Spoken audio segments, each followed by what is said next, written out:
welcome to DJ E360 Word. Thank you for How having was your me. day? Hey, my day was spectacular. Yeah. I got to connect with some new people. We really made some new friends today. That was like bonding type, you know. Went out to Philly. We drove all the way from Georgia Okay. to Philly just to party and network with these people that we met on Instagram. Okay. Just Low and Lex on Point is the Instagram names, but pretty much, they are like party and event throwers and just people who network and try to pull in connections and put things together. Okay. And we were just another part of that. So we just went out there and partied with them, made some new connections, showed our face in a new city. We had a great time, and then came down here to do this interview. Yeah. So who is BRANDEE BRITT? A person that has been through a lot, but that continues to move forward anyway. Yeah. So I'm assuming you grew up in VA. I did. Okay, born in VA. Nah, born in Lynn Haven, Florida. Florida. Yeah. Okay. So like the first part of my upbringing was like Virginia, Florida. Okay. Because my mom was military, and then she went into the government. She was in the embassy at a point, so she was traveling, out of country, Australia, Africa, etc. And then for those years, we would go spend a year with my grandparents in Florida, Okay. and then bounce back to Virginia. But after I was probably about 10 or so, then it was just strictly Virginia. Okay. So have you had the chance to go to Africa at all? no, it's funny that you should mention that because my mom just did her ancestry, her DNA, et cetera, traced the roots back, and she's like, I think it was 36% South African and 20 some odd percent Kenyan, which left me about half Okay. of direct African connection, which I've always wanted to be the case. Okay. I didn't want to just be African American. I wanted to have like a legit connection back to that continent versus, some little story about being one of the slaves and that's my family, So no, I haven't gotten a chance to go back, but now that I know that there's a large percentage of me that might be included in that, I'm more interested in going back. Okay. So how was it to be a part of a military family? Well, I mean, family was me, my mom, and my sister. Okay.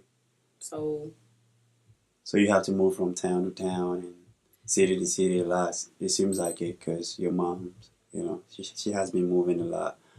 So. Well, it was like city to city in Northern Virginia. That's Okay. why, that's why I rep Virginia. That's why we throw up DMV all day. Just city to city, Fairfax, Dale City, Manassas. Just kind of keeping it in that general vicinity. So you didn't go to any like one high school at a time. You have to move from high school to high school, or you gotta go to Florida for a bit and then come back to VA and. That was more or less in like my elementary and middle school. Okay. So we just bounced back. But by the time I got to high school, I went to one high school for 3 out of the 4 years, and then another high school is where I graduated from.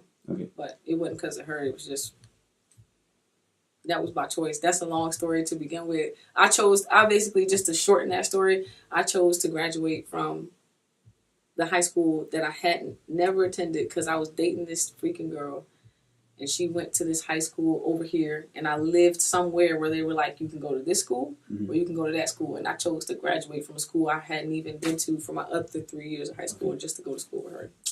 I was stupid. Like, stupid. That's such a stupid reason. That was stupid. On the same topic, right? How did you get to your identity, the identity you have right now? How did you get to that? It's just all I've known, I was raised Baptist, Christian, so there was an identity created for me, and I tried to, adhere to that, but it got to a point where I just couldn't sleep. I was extremely unhappy, extremely uncomfortable with me, and it was because I was trying to do, what I was taught to do, and that was to go find some man, marry him, have kids, etc., but one day I was just like, you know what? Nobody else is going to sleep with this, like, tossing and turning, and nobody's going through this turmoil except for me. So sometime in probably about the 9th or 10th grade, I was like, hey, I'm just going to accept myself, and from this day forward, I'm I'm also going to disregard what anybody has to say about me personally in any regard, because that's the mentality I knew I was going to have to take in order to just step into that. I already knew what was coming next. I was already catching it from my mom. She was extremely disappointed. Like, this is not the little Barbie doll that she, and I'm her firstborn. So this is, as far back as I can remember, the first person I liked was a female. Okay. So I've heard a lot of stories about people going through the same struggle you went through, and people got different story to tell. Like, what was the last situation that made you want to be dislike the opposite sex, and then not go into whatever the society wanted you to be? I don't dislike guys. No, I'm not saying disliking, but the idea that a society is kind of trying to put you in the box that you have to grow up, be like you say, be a woman and then marry men and then have kids, and like, what made you not want to go towards that route? It has to be a situation that turned you off, I guess. Or it came off naturally. It's a popular misconception. Okay. It's like, because some woman really hurts you enough to make you think that a man might have something more to offer you. Okay. The chances of that, when you're sure of who you are like slim to none.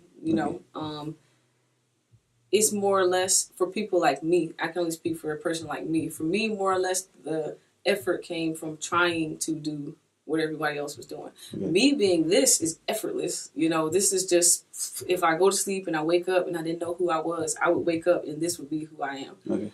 But as far as I can remember, I was just trying to do the Christian thing. Okay. And that just was my only driving.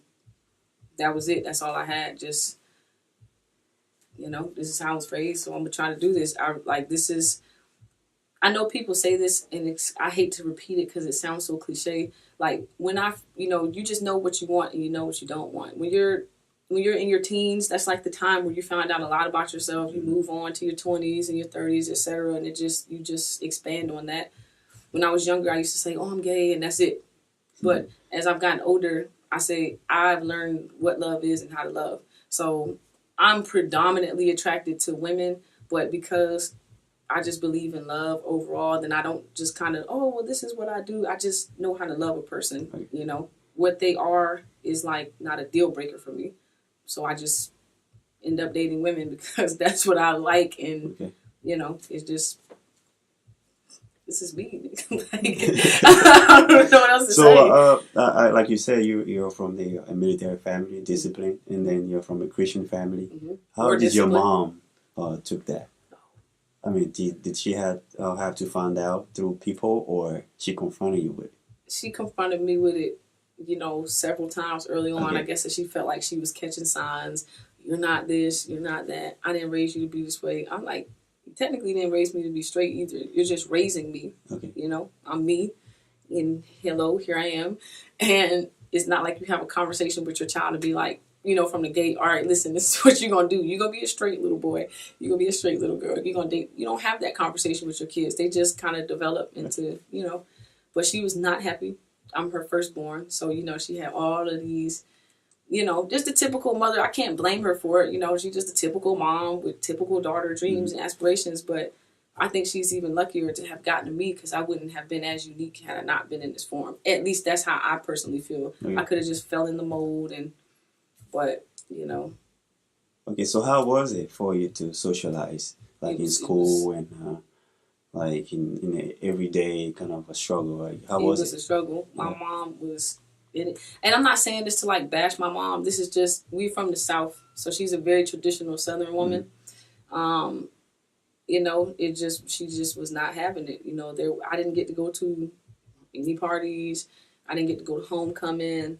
I went to prom. I got forced to wear a dress and shit that just made it horrible and just like completely. It was memorable for me, but in the worst way possible. It was like an attempt to cut me off socially from everyone, as though I was being socially influenced to be gay and not just expressing myself. Because to this day, like, that's my ace. That's the only like gay friend that I have until just now. Okay. When I just got 2 more gay friends, you know, 2 more people who identify with me. I don't hang around gay people because oftentimes we don't have much in common. Okay. I consider myself to just be the average person. I just so happen to sleep next to somebody that has similar body parts. Okay. You know? It's fair. Nothing wrong with that. I don't do rainbow and all of that.